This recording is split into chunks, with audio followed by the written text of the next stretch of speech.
I hate to break the fishing news after Remchuk, but I'd like to speak about the ice hockey. Congratulations, you're one of the 13 listeners of the Real Life Podcast. We just traded a migraine in for like an orgasm. Might want to mark that down. Yep. All of my projects are on schedule until they're not. A member of the Nation Network of Podcasts. About as funny as we're going to get today. Welcome in episode 180, the big 180. It's the Real Life Podcast. I'm Tyler Remchuk. Before I introduce you to who's on the show this week, I should let you know that we are sponsored by our friends over at Japa Machinery Group. Follow them at Japa Equipment on Twitter. And how about this?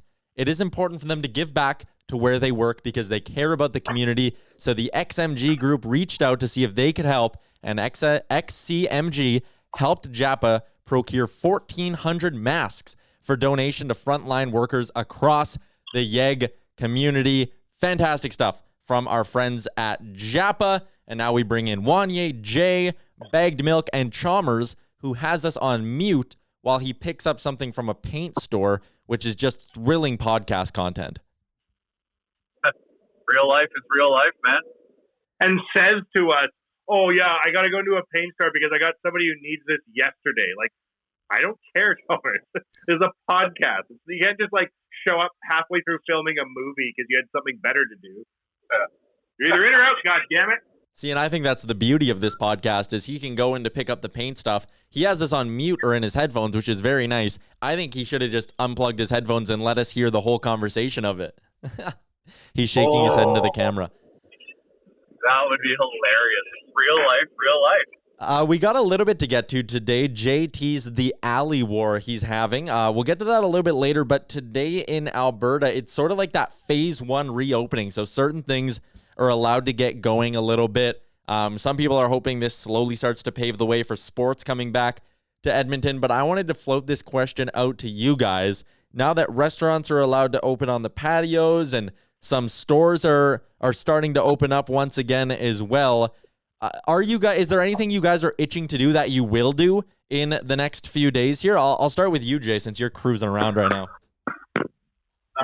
Well, I just made a funny observation. I'm on the Henday out near Sherwood Park, and I'm looking to my left, which would be west. And it is amazing how tall that trash mountain is by inland cement. Holy cow. That's got like the same vertical as Marmot Basin. That thing is so huge. Anyways, observation done. What I'm excited to do, my most exciting thing I'm most excited to do, but it's still a few weeks away, is having a pint on the pint patio. But in the meantime, I'm gonna start exploring the outdoor elements to all this. So golfing, right?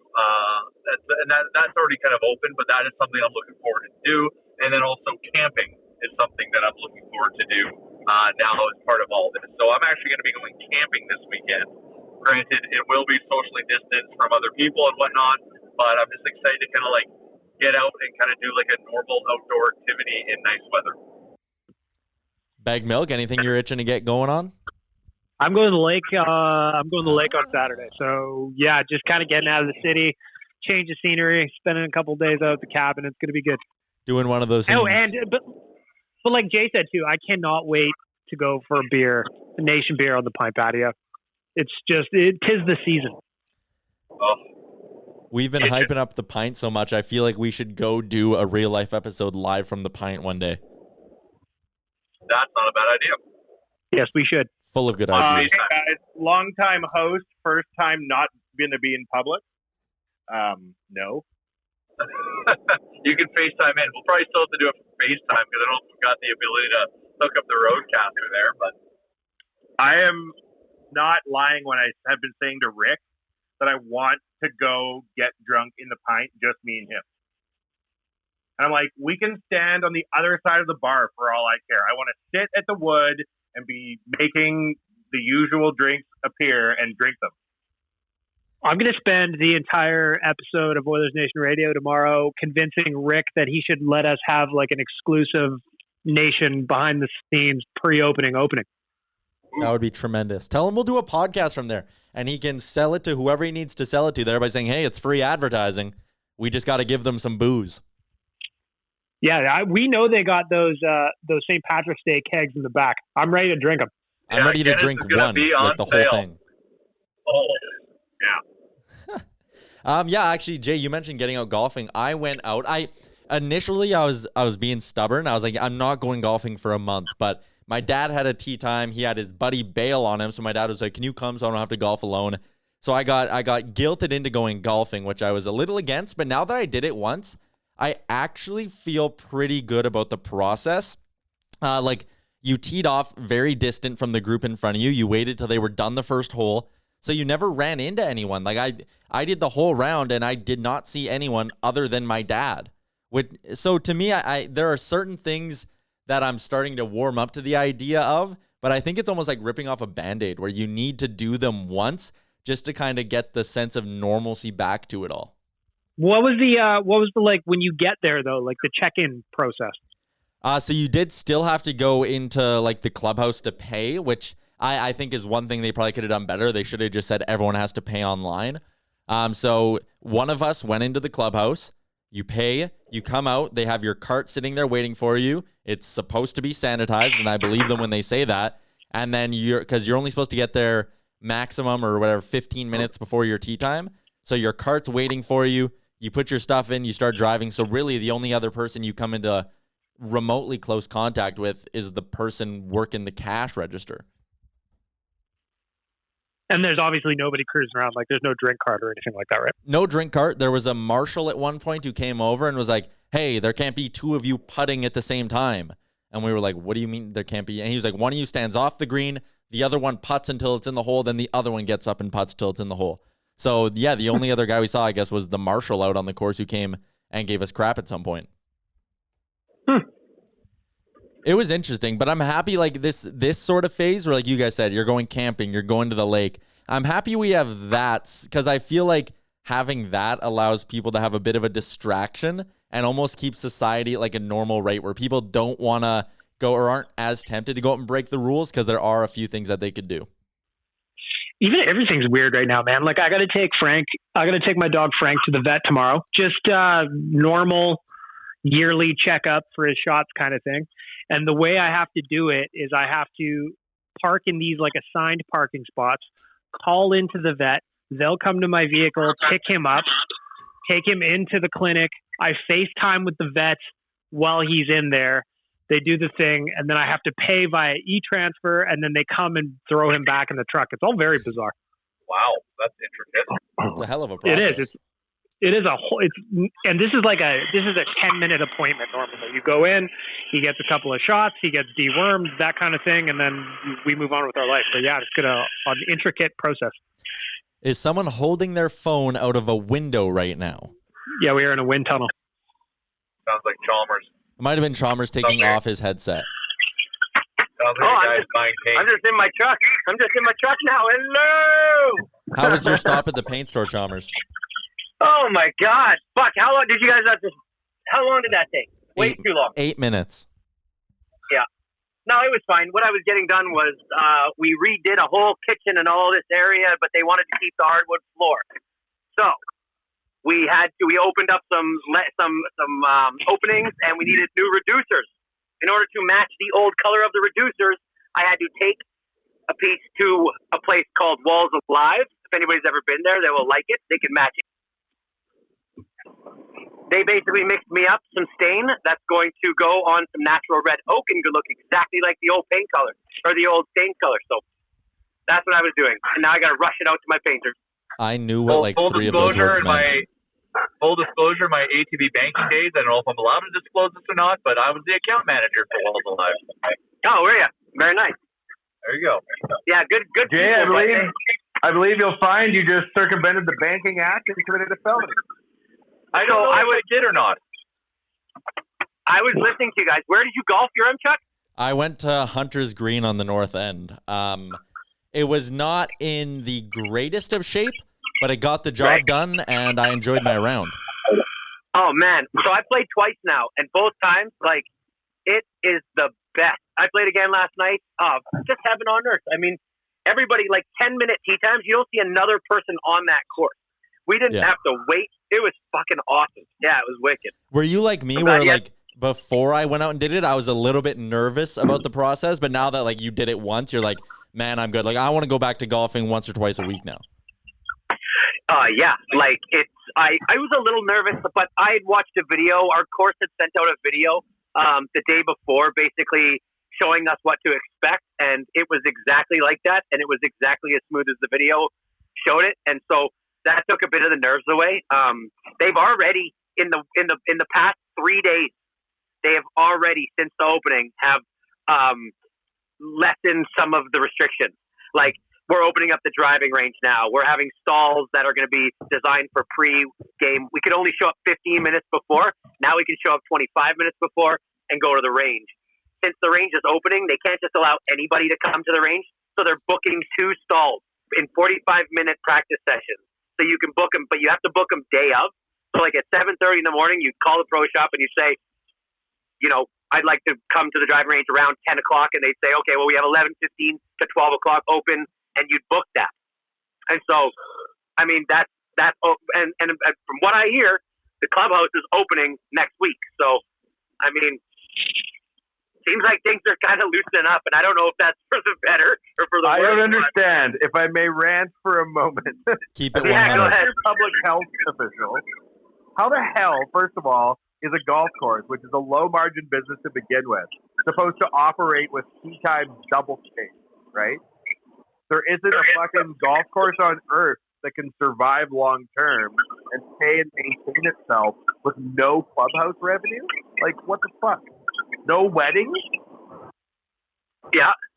I don't understand these poor bastards, how they're supposed to make a go of it. Well, I think the point is that now they can have some tee times, and it's at least enough to hopefully have them break even or make like a smaller profit. Whereas if they weren't allowed anything. The economics of a golf course are super weird, right? It's like, why are they able to have the grass be so lush? And why are they able to have the greens be so well kept? And it's like a function of how expensive it is to play golf there and how many tee times they have, right? And maybe like the country club, because it's a membership-driven business, can probably weather this better than like a public course. Because if they're already running a low-margin business, they have to maintain this gigantic park. And they have to have it all staffed and mowed and fertilized for the first golfer just to show up. They have to spend so much money on maintenance. Yeah, but if they weren't allowed to have golfers, they would have to do that anyways just to keep it in good shape for when they would eventually be allowed to open. So at least now they're allowed to do something. No, you could just mow the greens and you could let everything else go to seed and mow it back in after. Like mowing. You would have to maintain it. I think you'd have to mow the rough and the fairways. But not to playing condition, Colin. No. Yeah, exactly. Yeah. No, totally. But I think I think a grounds crew usually runs at about 30 employees, I would say. Yeah. And I think, and so right before we started to open up, they were going to run at 5 until basically they got the nod. And then with a week before, they were going to just hire 25 more guys. I suppose it's like anything else, right? If they're super strapped for debt, they have to work it out with their lender, hopefully. But like, of a golf course is generally financing your parcel of land, right? Yeah. So, but it's funny because you say like the question to the health inspectors is how can country clubs, how can golf courses make a go out of it without like wedding revenue and clubhouse revenue? But at the same time, and so and I'm guessing you're saying like, poor guys, they should open it all up. Yet you won't come to the Pines, and so I don't get it. No, I guess that's the quandary of this whole situation, right? Yeah. It's like when we're looking at our businesses, me and Jay are always like, yeah, we'll do that and that, and a million people will show up. We're like, oh fuck, you don't want that, right? Like, you don't want to create a gathering place. And that goes against like every fiber of our being because we always want to make everything fucking pop off, right? So last night after my golf round, I two doors down, I have a neighbor. His kid and my kid are very good friends. They're in school, play hockey together. But he works in Dina's office. He's as close to Dina as he possibly could, Dina Hinshaw. And so he works day and night. Like he never isn't working. But last night I said, he's like, you want to sit on the patio for 15 minutes out front of the house, have a drink? He's like, man, I would love to. So we sat out there, and I just like I just heard about like what's going on, man. Like what's your day like, and what's in life. And so he gets for every one email he he's replying to, he's getting about 10 for that email, like that he can't keep up with of business owners that are like getting his number and basically calling him and saying, like, what is my industry going to do? And like really finite questions about his industry. So he's trying to every day be rewriting these relaunchings. And like, I don't envy this guy, and I see what these guys are up against, and I know how many people they have in his office. But like, they're doing a fantastic job. And I know that a lot of people that don't know somebody that's involved in that will say that maybe they're not, maybe they should be going faster. I'm telling you, this guy hasn't stopped working. It's been 7 days a week, and like, he goes to sleep for 5 hours and he's back up. And you know, it's insane what he's dealing with, what these guys in that office are dealing with. And Dina, like, you know, she probably just hates having to do a press conference because it takes her away from this kind of stuff for like a couple hours. You know what I mean? Yeah, I don't envy the people in those Out positions. needs a nation beer. What's that? It sounds like the guy strung out and needs a nation beer. I had a nation beer last night after the round, actually. Oh, excellent. Jay, would we have an update on Nation Beer? Is it in also whoever's driving with like their windows down or is just like throwing us into a carburetor? You Like, gotta remember, stop. we're on a fucking podcast, people. Honestly, like, is it mine? I'm totally quiet. I'm the same exact environment Somebody I've been in. here is driving across a bridge or some shit. Okay, see, it's quiet there now. I don't know who it is. But anyways, do we have an update on Nation Beer? Is it in the real Canadian liquor stores yet? Okay, maybe it's you, your Chuck. It could not be me. It's supposed to be in real soon. It could be in as early as today or tomorrow. They're going to be setting up the displays. I think it's Chalmers. It could be Wanye. It's not. Wanye's driving. No, I'm not. I'm in my house and I'm on mute the whole time. Oh, gotcha. Then maybe it's not Wanye. Chalmers just left, and now it sounds a lot better. If I'm hearing it, it can't be me. That's not true.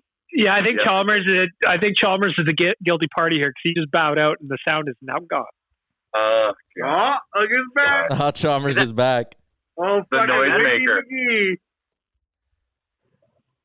Dude, anyways, beer should be here this weekend. Stop fucking interfering, Chalmers. What? Going back to Tyler's question, what are you guys doing with like the reopening is slowly happening today? Or like me personally, I'm waiting this out for another little bit before I emerge from Bag Milk Bunker. I'm in the same like boat, man. I'm going to the lake, but I'm going to be there by myself. So what? I'm kind of in the same boat. Like, I'm not really itching to go sit on, like, as much as I want to go sit on a patio and have a beer, I am not dying to the point where I'm going to go line up outside a restaurant for 20 minutes to get a table on a patio type of thing, right? So I kind of want to wait a month for one, things to, make sure everything's okay. I don't want to be one of the guinea pigs, as selfish as that might sound. And two, like, my girlfriend wants to go to HomeSense. Okay, well, I'm not going to HomeSense because I don't want to wait 30 minutes outside the door at HomeSense. Let's wait a month until there's no lines and these stores and restaurants are a bit back to normal. Like, that's kind of my take on it all. There, I drove past the HomeSense today. There is no line outside of HomeSense. No line? Dying to get in a HomeSense. No. I heard the one in St. Albert was backed up. Literally, the only place I've seen lines at is Home Depot and Costco. And I'm Canadian in a lot Tire of and Save on Foods. I've seen one at. Canadian Tire. I had a friend of mine go to Canadian Tire last night. Said the protocols are embarrassing. I had to wait outside a Canadian Tire for 25 minutes last week. You have a good Canadian Tire. I think they're all independently owned. Important question: is the Fat Frank's guy outside of the Canadian Tire or no? Did not see him there. No. If we could send a clip of the show right now to ourselves back in January, I'd be like, hey, what are we talking about the second round of the playoffs? We'd be like, oh, really? You want to hear what episode 184 sounds like? You ignorant January fuck. Oh, no. This is grim, boy. The struggle is real right now. The struggle is real right now.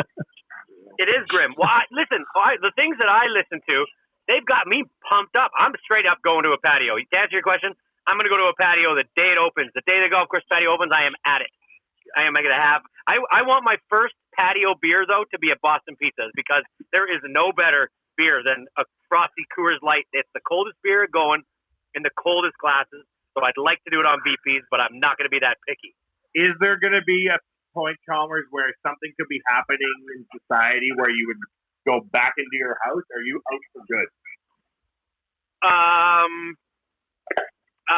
Not really. No, I mean, I don't know. If it was like the fear at the very beginning of it all was what motivated me to not leave my house as much. But I think seeing the numbers, the fear has gone away. If the numbers actually come back and they are intense, the fear will come back. I'll be less inclined to be stopping by my parents' house and saying hi. And yeah, I mean that. But I'll never stay in my house as much as you guys have. I just can't do it. Well, I've been fortunate during this time because of just having to wear all the hats to keep things going that I get out of the house a fair amount. So right now I'm parked outside of the Clairview Oodle Noodle because I need to do a drop off. And this whole center is packed with cars. Packed. Mm-hmm. Shoppers Drug Mart, packed. Superstore, packed. Marshworth Warehouse even has a bunch of cars out in front of it. Best Buy, kind of packed. Real Canadian Liquor Store, soon to be carrying Nation Beer, packed. Dollarama, packed. Cares about your Nation Beer? Yeah, you better watch a guy that, who Chalmers. openly plugs Coors Light on our podcast. The audacity it takes to do that. Get Nation Beer on tap at BP's, and it'll be just as cold in their coldy mugs, and I'll drink that. And consider Homes by Abbey for your next home builder purchase. They're too big. They won't give you more like Landmark. But listen, I am getting severely optimistic of what I'm hearing about like sport, like basketball and baseball. Even in this last week, things are changing. If the Baseball Players Association could just suck it up and do what they know is right, then we'd have baseball pretty soon. That is a hell of a debate, though. When you talk about millionaire athletes, like Blake Snell, pitcher for the Rays yesterday, scheduled to make $3.5 million. And he basically says, I'm not, even if there's half a season, I'm not playing for half my money. They're paying me in full. I am not changing my mind. He was throwing out things like, I'm out there risking my life and all this stuff. And he said he will not play unless they pay the absolute full amount of his contract. And personally, I'm a little torn on that because, one, I, for the most part, side with the players. I think owners are greasy as hell, and too often fans come to the defense of the billionaire owners instead of the millionaire players who make these leagues as great as they are. On the other hand, I'm like, you know what? If you're being asked to play 82 games instead of 162, take half the money and don't sit there and go on Twitch or whatever and be like, I'm out here risking my life for $3.5 million and I won't do it for a penny less. When you're not actually risking your life, Blake Snell. The people risking their lives are in hospitals, working at grocery stores, those kind of frontline workers who actually are risking their lives and who aren't getting $3.5 million. So that's kind of where I come out on that. But like, let's put it back to hockey. If this issue was in hockey and you had guys coming out being like, I'm not playing in the playoffs because they didn't give me my last 2 paychecks, like who would you side with? Oh. That is a tickle and a half. Well, see, with the baseball thing, so to bring it back to hockey, yes, that he's risking his life. It's very hyperbolic, but if one of them contracts this any long, does long-term death by like 2 or 3 years because he physically can't play. The audio assassin, Chris Chalmers. That was a very good robot impression. I don't get it, man. I'm not doing a fucking thing. No. I don't understand. Your connection just cut out for a second. You're good now. Oh, okay. Yeah. I mean, I see what he's saying, but at the same time, like if you only play half the game, take half your salary. I couldn't agree with you more. Like, fuck, just get out there. Yeah, I would agree with that. I'm more of I will take 50% of something than 100% of nothing.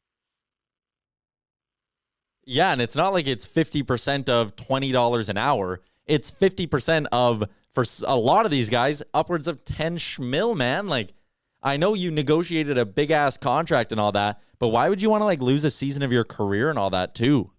So what happens if the NHL was to come back and they were like, okay, all these guys are playing. This is the structure we have. It's just going to be playoffs.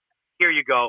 and like let's just say 5-6% of the players, maybe some of like the good players, all of a sudden say, "I'm not coming back," and now it just puts this huge like black cloud on the playoffs. Like, do you still do it? I think we're fortunate Connor enough. McDavid's like, "I'm not playing."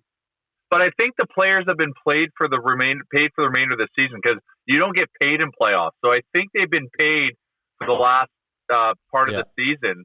So I think that's actually an advantage for us because that's now an item that doesn't have to be talked about. Right. So Connor McDavid though says it has nothing to do with like the pay. It has nothing. I'll give the money back. I don't feel safe. You guys are putting me in an unsafe condition. I don't think that I should have to fulfill my contract if I feel like I'm being placed in an unsafe environment. I think. Well, thankfully, Connor McDavid would never say that. Well, I'm just using him as an example. I know what you're doing. I think a lot more athletes than you'd think would do that. So do I, and that's why I want to know what would they do if. So let's take the top tier athlete, your average, and then bottom of the barrel. Is it the same for all of them? No. Or does the bottom of the barrel guy just say, "Go, okay, fuck off. Like, we'll get another guy."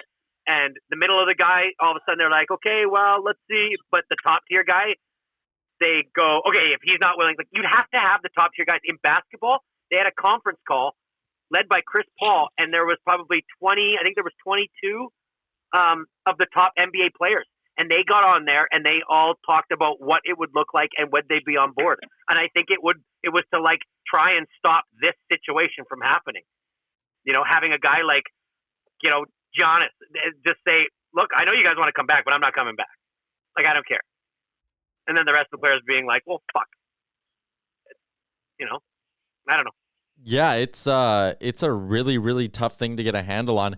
The interesting part in hockey is they've already been paid for the season. So if they come back for the playoffs, they aren't going to be doing it for salary. I believe basically what they'd be trying to do is like get their escrow to a more desirable number, right? Like they want to try up the revenue for the league so that the league's in a better spot with the salary cap and the escrow moving forward, and the revenue share is okay. But that makes it complicated as fuck too, because I barely understand escrow. Yeah, the CBA is, you need to be a NASA scientist to comprehend all the mechanisms in play there. Yeah, it's fucked. Okay, we're at about the 30-minute mark of our podcast here, so something we teased off the end of last week's episode that I want to get to now. Jay, you didn't give us very much, but you said something in an alley behind your house. Yeah, there's a war going on at my house, and I got to provide a little backstory to all this. So my girlfriend and I bought a house and moved into this house, and then quickly learned that all the neighborhood cats would use our flower beds as litter boxes.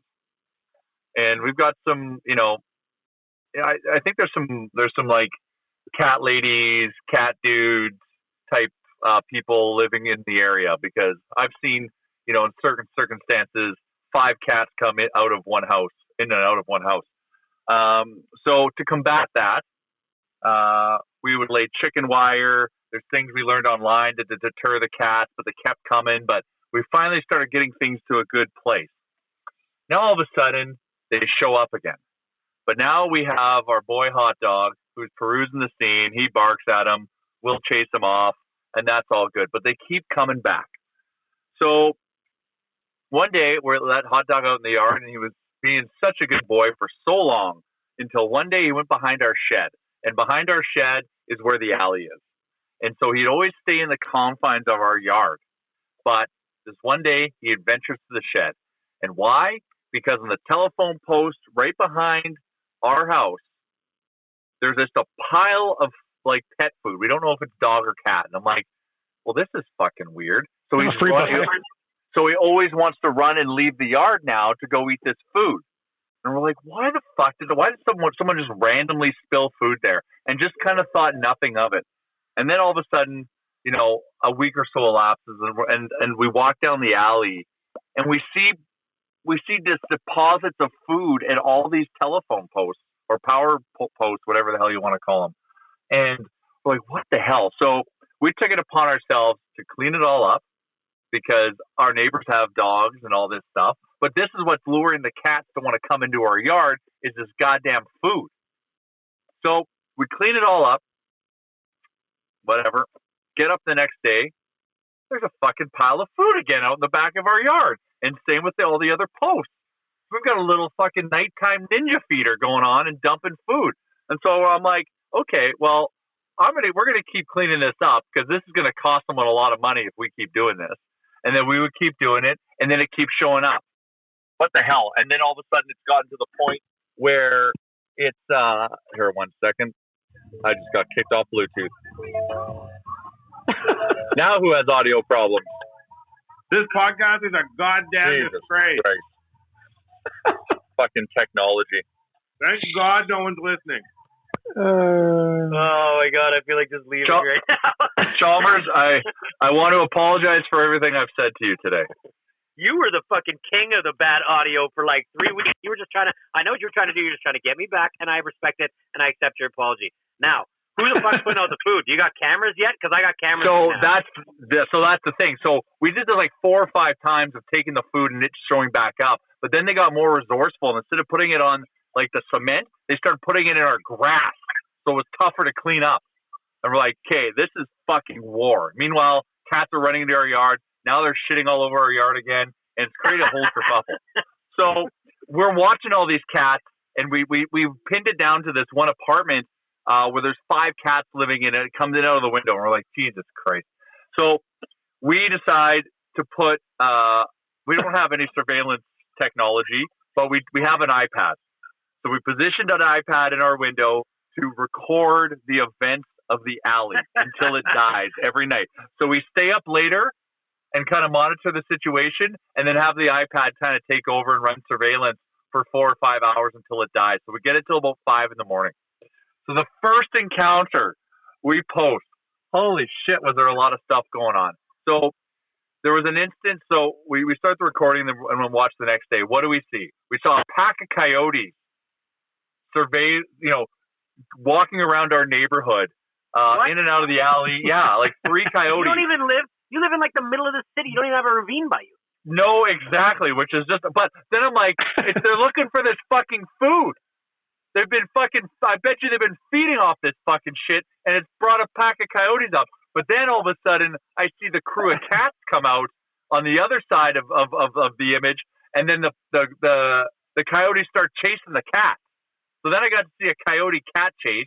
They didn't get any of the cats, I guess, thankfully, because, all about annual humaneness, but, like, also I want fucking cats stop shitting in my yard at the same time. Very conflicted subject at the house. But there's that. And I'm like, that's fucking crazy. Then all of a sudden, this Jeep pulls up right by the post, right behind our shed.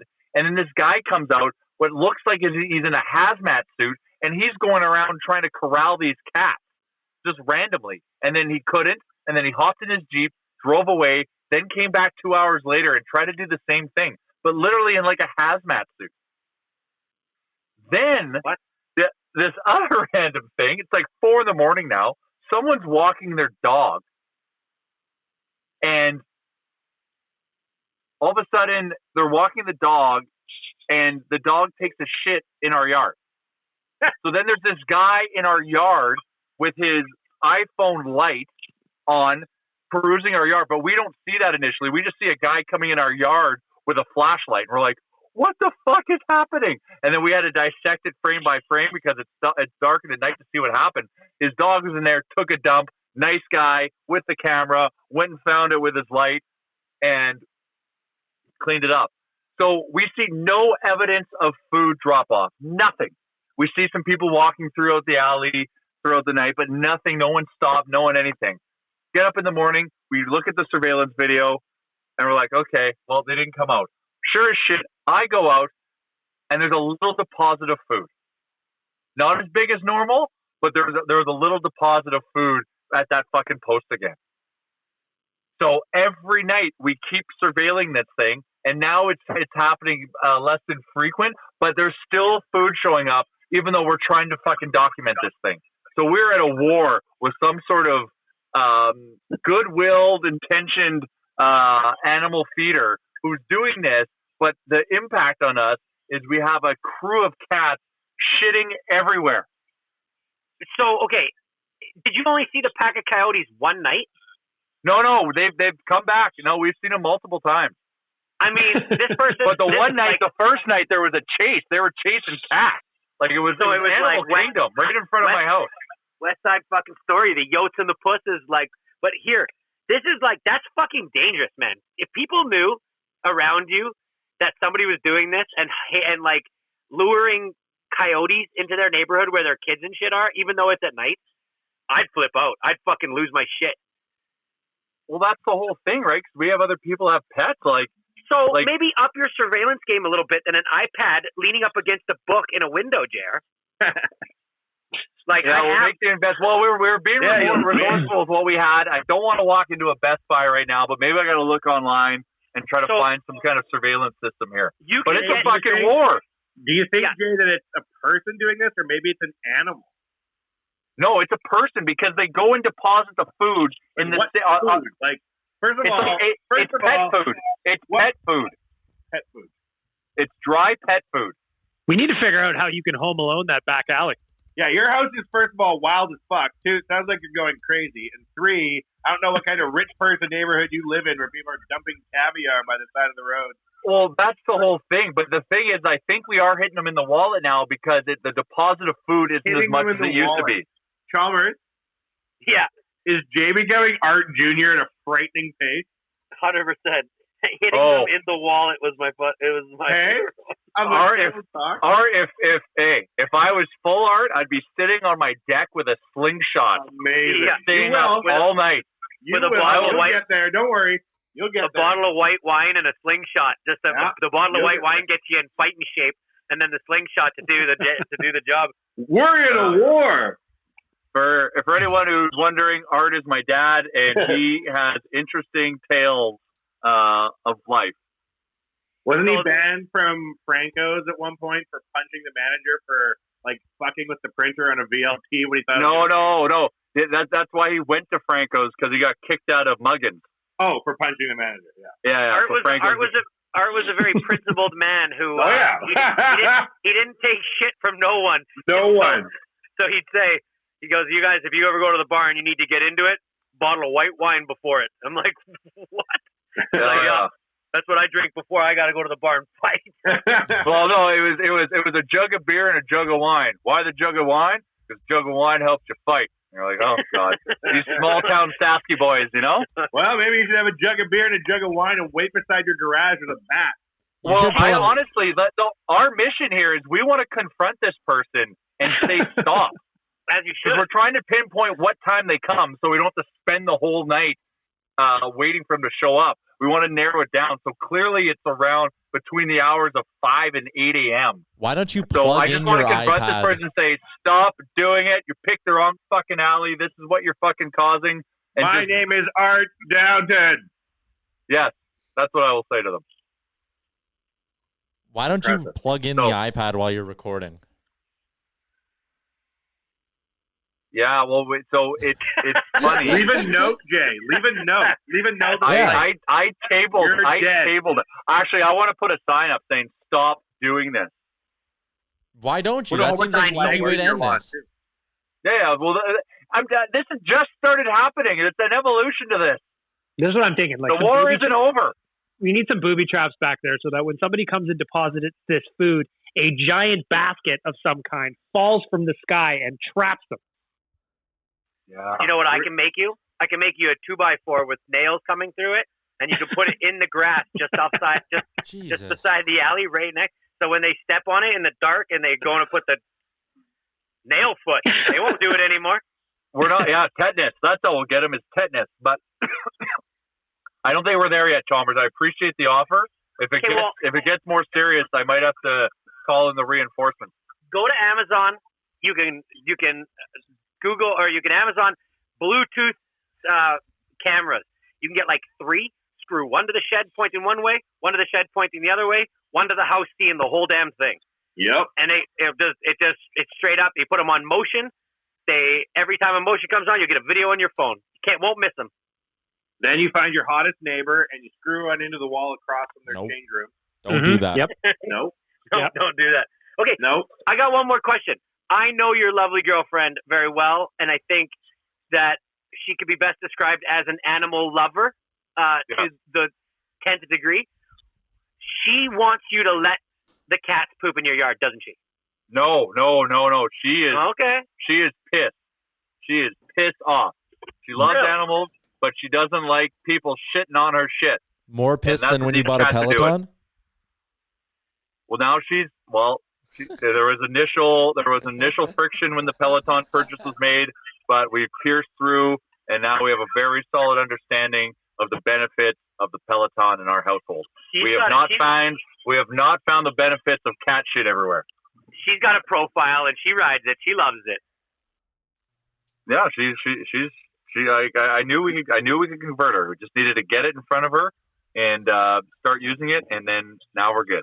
Okay, well, in my personal expertise on the matters of getting to the bottom of problems, there's the person that lives in the apartment with the 5 cats doesn't want to deal with the cat shit, and I think has found out a pretty eventful way of stopping that from happening. Well, and that's what we want to pinpoint. We want to know if it's that person doing the food, and they're doing it to have their cats leave the house, thinking that their cats know they can only eat outside of the house, therefore only poop outside of the house. Where does the hazmat suit guy come from? That's the fucking real weird thing is the guy in the Jeep pulling out in the hazmat suit, trying to chase a cat, not get him, jump back in his Jeep. 2 hours later, come back to the same spot and try to do the same thing. Do you still have that video? So we have to delete them every night because we only have so much memory. This guy, unbelievable. You are the worst private eye or spy. Do you live near a Stargate? Not too far from the Space Science Center. It sounds like you might live near a wormhole of some variety. Oh, man. You know what? I encourage anyone, put a camera out what's going on in front of your house at night. You'll see some weird shit. Okay, well, I hope it turns around for you. I don't know what else to say. I'm excited for an If update. there's any progress, I'll let you know. I'm not gonna bore you with the details every week, but if there's some findings or some altercations, I will share that with everyone. Week? Every week? No, not every week. Wrapped up by fucking next Tuesday at the latest. Okay, well, I'll try. Come on, get your shit I'm going together. camping this weekend. Oh, hey, speaking of going camping and weekends, are we doing a show on Monday because it's a long weekend, or are we pushing it to Tuesday?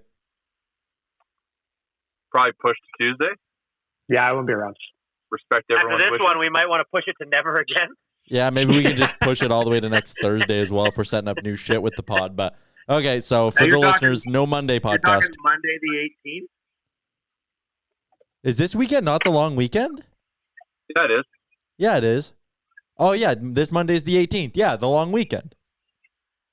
Hold on here.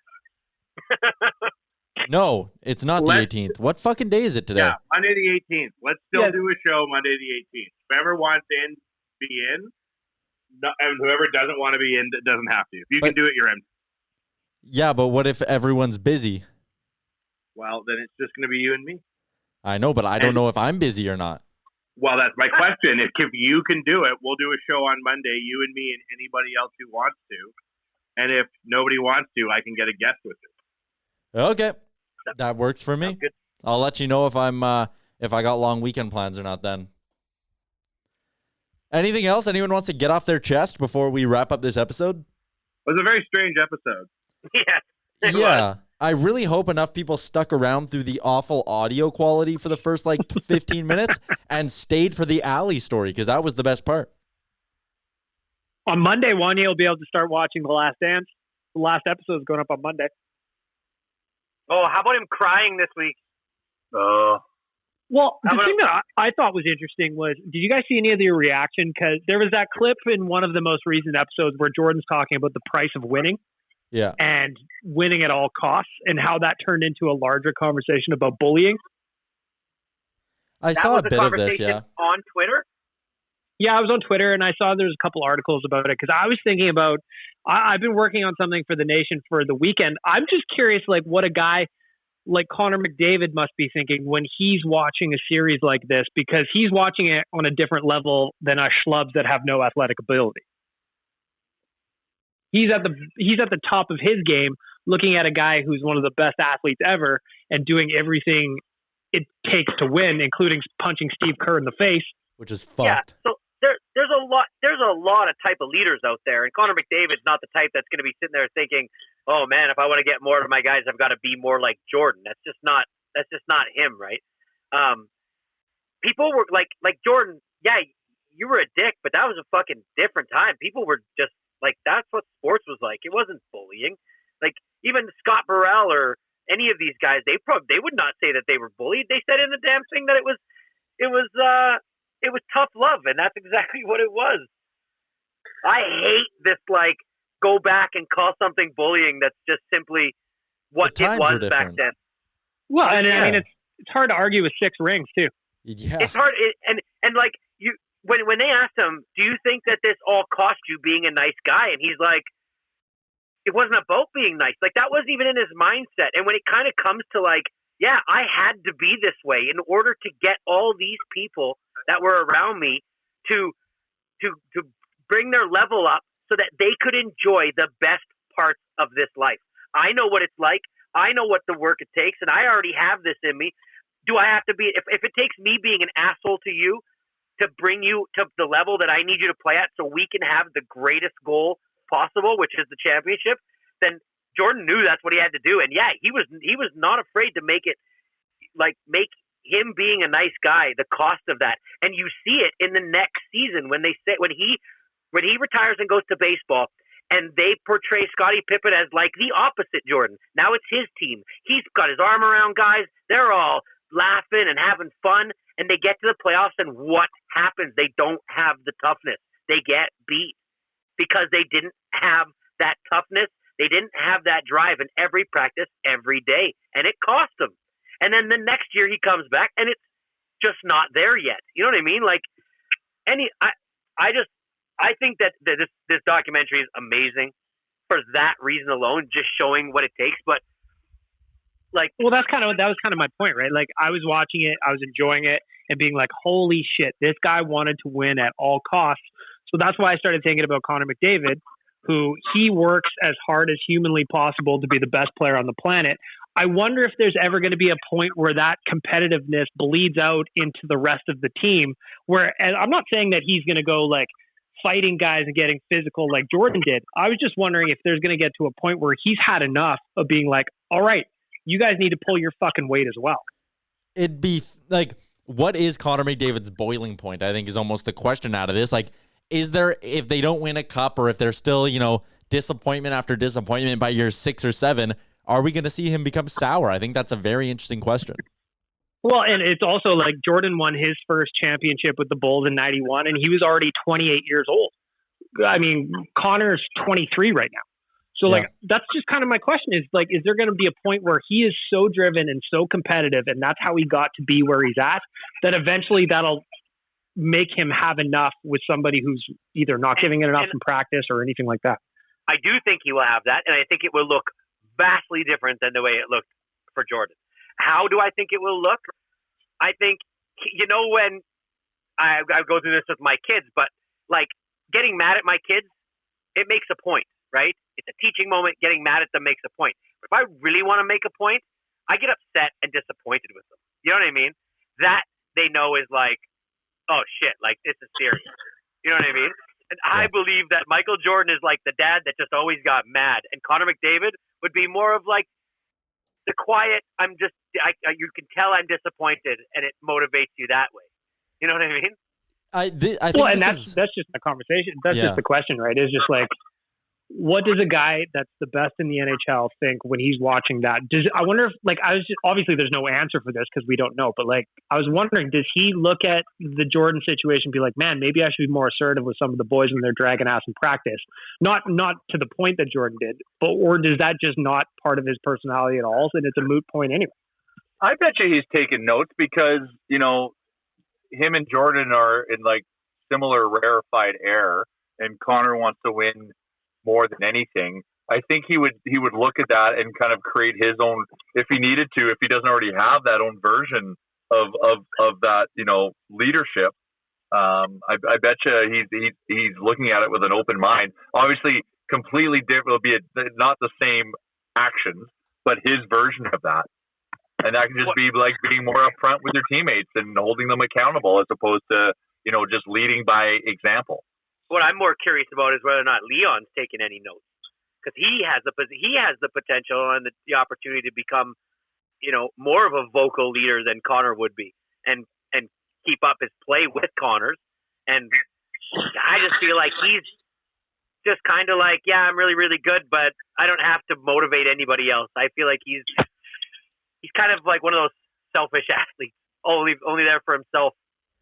There's a lot of interesting ways to go with this. What we should do, and we should set this up because I think we can have a larger conversation about this next Thursday. Once The Last Dance is over, done with all the episodes are aired, maybe next week we can like really dig into some takes on it. Cool. I got a lot of thoughts about this. Yeah, I think it's great. It's one of the greatest kind of documentary series that I've seen in a long time. I got a couple beefs with it, but I got a couple beefs too. And so my beefs lie in the fact that it doesn't show the negative sides of any of this stuff.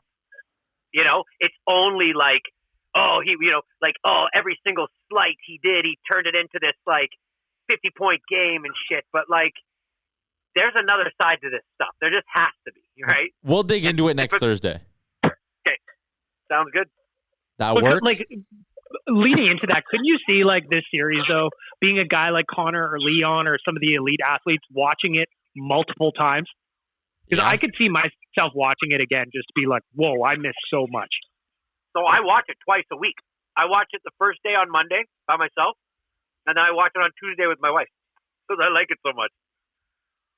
Yeah, man. It's that good. Like, and I gain new stuff from it every time. It's really, it's. I love how it is so far, but the jumping back and forth, it just keeps annoying me. And when I watch it the second time, it's more fluid for me. I can get it better. I understand what's exactly happening better. Well, we got our Thursday show planned now. Maybe we'll have one earlier in the week. Maybe not. Stay tuned to our socials to keep you updated, guys. Even though the audio quality sucked for some of it, thanks for giving me and the listeners an hour. Thank you. Thank you, Tyler.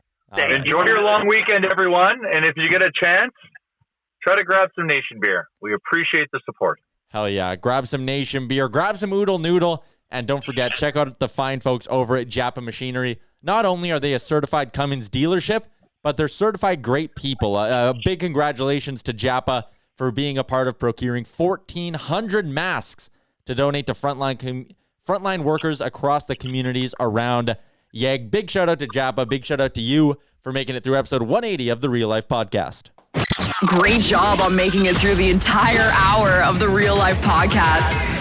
Don't forget to like and subscribe wherever you get your podcast from.